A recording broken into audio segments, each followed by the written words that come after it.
মানে কি কবিতা শুনমু? একটি ইসলামিক কবিতা হবে। ইসলামিক কবিতার কবিতা? নাম হলো ওপার। আচ্ছা ঠিক আছে, শুরু করেন। যেতে হবে ওপারে, নামাজ রোজা না পড়িলে কবরে দেখিবে অন্ধকার, তোমার আসিবে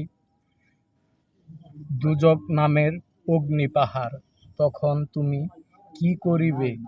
তুমি যে অদম গুনাহগার, ফুল সিরাতের পুল পাড়ি দেওয়া হবে না তোমার।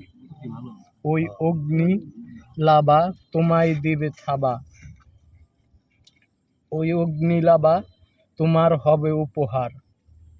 সারা ওরে মমিন মুসলমান, কোরআনের জ্ঞান ঘরে ঘরে আন, তাহলেই তোমাদের জন্য সাজানো আছে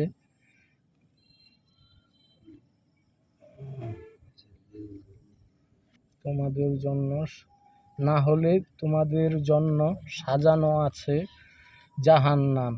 তাই মনকে বোঝাও রে বারবার, যেতে হবে ওই পার। সেই কবিতাটা লেখছে কারা? কবি রফিকুল ইসলাম, আমি নিজে। আমি নিজে কবি রফিকুল ইসলাম।